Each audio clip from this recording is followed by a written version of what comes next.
Okay, Dark Souls 1, I'm only leveling strength. This run has been a long time coming and it's a surprise to no one. And this time we actually have some preparation to do. First we bamboozle the big guy, grab our sword and kick some ass. After grabbing the Estus and saying hello to my old friend, it's time to take a shit on Asylum Demon. 0 level ups and we do this sort of damage. I didn't remember this was a thing. It's always so nice to come back to Asylum Demon. You remember the time when you had trouble with this boss? Because I do. But now, this is just good old times. Anyways, Asylum Demon, quick work as usual. The bird takes us to Firelink Shrine, and the run can officially begin. So as I said, actually this run we have some preparation to do. So I'm making my way towards Blight Town. Climb down some ladders, almost die on this monstrosity, got the invader, and light the sweet bonfire. So some of the veteran players might already know where I'm heading to. Going through these illusionary walls gains you access to Great Hollow. If you parkour down this tree long enough and dodge some basilisks, eventually you will reach Ash Lake. Ash Lake contains one of the game's most secret covenants and one of the biggest and heaviest swords, so you already know why we're here. When you reach the end of this path, the dragon wakes up and says hello. Here you just need to hit his tail for quite some time to get the dragon Greatsword. At level 1 this might take a while, so be prepared. The level requirements for that weapon are quite something, so be prepared to do some grinding. I suggest you do the same thing as I did, just summon for the butterfly and do nothing. That's easy 10k souls, that'll get you started. Then you just need to do all sorts of grinding to get some souls. Do this long enough and you can finally equip the Dragon Greatsword. You can do this before even reaching Taurus. The early game damage and the damage in general with this weapon is completely busted,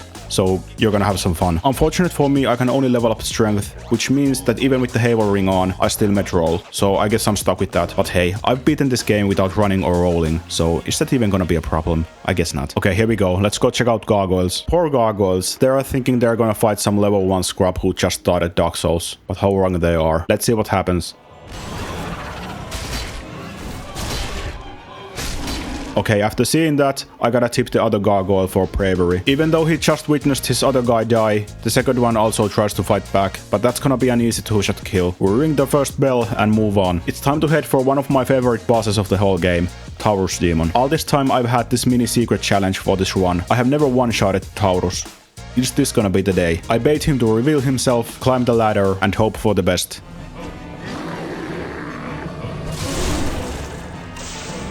Thank you, dear Taurus, for being the first boss I've ever one-shotted. I'm glad the first one was someone special. After praising the sun and getting toasted, I kick the ladder of salvation. Get ready to shit molded fingernails. We're back to Blight Town, baby. As per usual, the early game with this run, it's gonna be a cakewalk. So easy. But in the end, everything is gonna turn to shit. The usual business, you know the deal. Like and subscribe. The Quailax sees my big-ass sword and tells me that's the biggest one she's ever seen. I'm going swinging, but I guess she's playing hard to get. I'm not gonna lie, the damage is really nice here. I just gotta wait for her to attack me once, and I can always get 1, 2 or 3 hits in. And when your hits do this sort of damage, you just know that the fight is gonna be over soon. Few more back shots and we're done. And so, ring ring goes the second bell. After persuading the STD man to get out of the way, I riz up the Quailax sister as well. And might as well get this out of the way while I'm in here. Maybe with this build I'm actually gonna use this armor.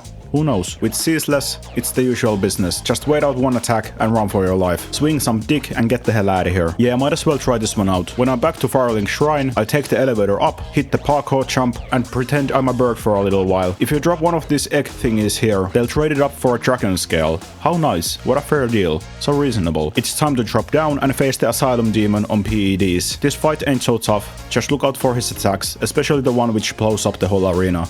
That's the one. Even though I do great damage, I still gotta remember that my vitality is shit, so my HP pool, it ain't much. So basically these bosses are gonna one-shot me if I'm not careful. Either way, few more swings and the big guy goes down. And of course, might as well grab this while I'm here. And Trey's sure busting my balls for taking 10k to upgrade my weapon. What are you gonna use these souls for? You have no home, you just live here. What do you need the money for? Anyways, heading off to the Sense Fortress. At least now we do more damage than before. Of course, you still gotta remember, this is Sense Fortress. After dodging the ball beautifully and using the noob tactics for this guy, I clear out the final trap. The most satisfying bonfire in all of Dark Souls. After a little costume change, I go to show this big guy who's the new king of the castle. Even this guy bends over, ready to take it up the ass. You sweet iron golem. Please don't ever change. This is literally the first time I can actually overpower him with physical damage. Look at that. Sweet Jesus Christ. Seriously, he didn't even have time to go down. He died right there, on his feet, like a true hero. Talk about getting your ass whooped. It's time to head for Anor Londo, surprise. This place might as well be called a running simulator. I take the elevator down, absolutely abuse the gargoyle down here, have a fight of my life against the camera, and prepare to have some good times. The first try goes so well, I don't even drop down to the floor and die, but I get backstabbed to oblivion. Great, I go back ready to avenge my death. This time I get past the first one, but the second one, he has other plans for me. Oh, I'm so fucking good at this game. Third time, I'm not playing around anymore. But in hindsight, I guess I was, since I just walk over the edge. Subscribe. Next time, I don't knock on the door since I'm here to fuck your mom. I run like the wind like your father and execute the speedrun tactic. Well, I'm glad that's over. But you know what we're gonna face next. Here we go, boys.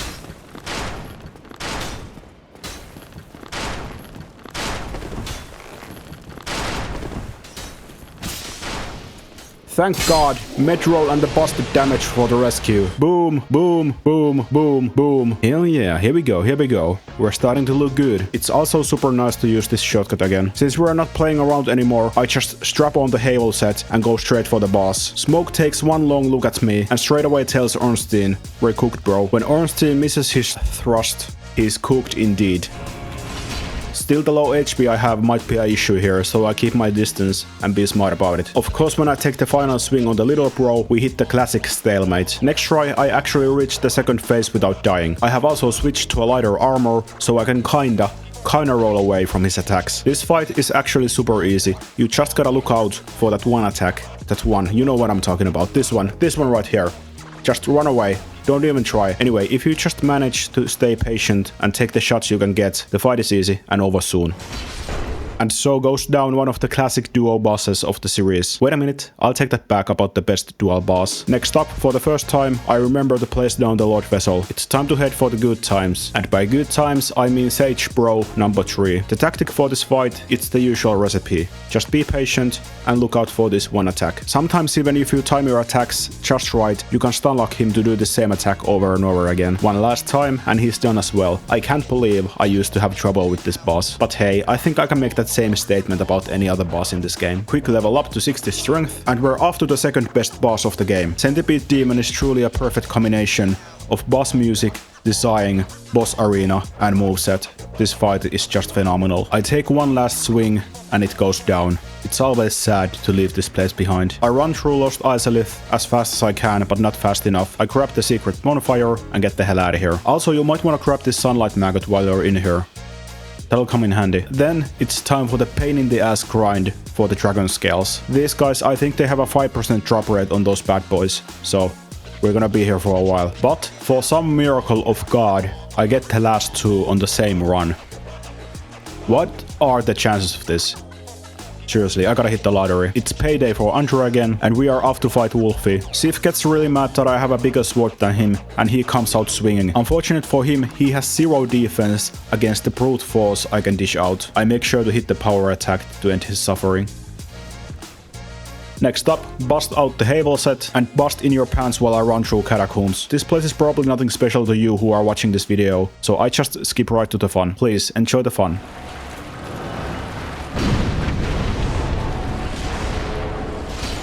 I actually had to watch that back. Pinwheel took under 10 seconds. That has to be some sort of record. And by the way, do you want to see Tomb of Giants on easy mode? Oh yeah, that is nice. But hey, it isn't Tomb of Giants if you don't die even once. After finally getting to the second bonfire, it's time to head for the Lord of Graves. I'm just happy that Dark Souls admits that Pinwheel is a weakling of an enemy and uses him as a common mob on the next area. Nitho is business as usual. Just tank a few hits, get to the safe point and just swing away. Swing away, my friend. I'm still not sure how Nitho can have such a big safe spot. But then again, I'm glad he's an easy kill since I don't want to spend any more time here than I need to. Like, imagine making that run over and over again, like in the first time. Anyway, no one can withstand this damage. Next up, for some reason, I decide to go to lower Undead Berg. I think this was only because I want to take revenge on the Capra Demon, because I hate that guy. Let's go, let's see how we do.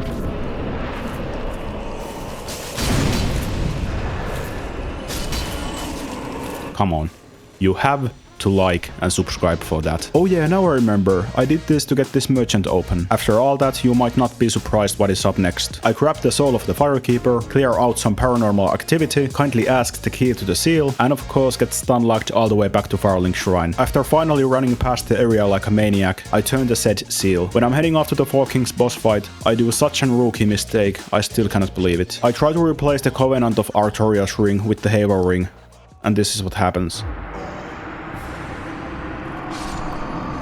This is truly the definition of fuck around and find out. I did this because without the Halo ring, I cannot even chug, so the boss fight goes as follows. I walk around the boss arena slow and steadily, tanking out every single hit and chugging Estus. Luckily my damage is absolutely abysmal and busted, so this seems like an easy fight. I walk King like Michael Myers and finish the job. Next up, Duke's Archive.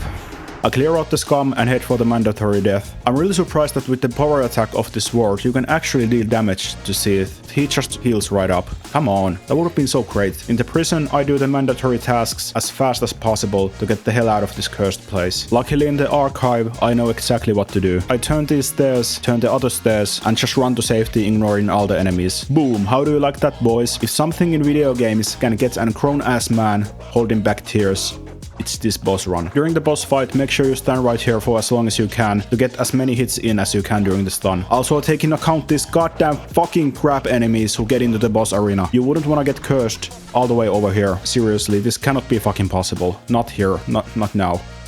I'm losing my mind. Do you know the feeling when you're already having a bad day and you're on the edge and then your sleeve gets stuck on the doorknob or something? I felt the exact same thing when I hit this guy and he takes 4 to 5 business days to wake up. Anyway, I sell all my shit and go buy the freaking stone. Anyways, back to the fuck's sake. Okay, now I'm mad. You're gonna pay for everything you have done to me. During this fight, I don't know who was getting a beating of a lifetime, Seath or my controller, because I was mad. I was pushing the buttons, but oh the satisfaction when he went down. But that satisfaction was about to go away, because all of you sharp-eyed viewers might have noticed what I realized at this time. Bit of chaos. Shit. Bit of chaos. While sliding down to the boss fight, I'm also sliding towards madness, since I really don't want to deal with this right now, not after all that. The first part goes boom boom, I die, die, and run. Oh yeah, and add 2 more deaths. Now we are not playing around. For the first time ever, I used this weird backdoor route, which I didn't even know existed. But look at this, there is actually a way. The second one goes boom boom and I quit out the game trying to be smart. Bit of chaos absolutely slaps me for being such a genius. Second try of the final phase, I take my time and I wait out for one single attack. When I nailed the jump, I can't believe it worked. Do I actually have a viable tactic to beat this boss from now on?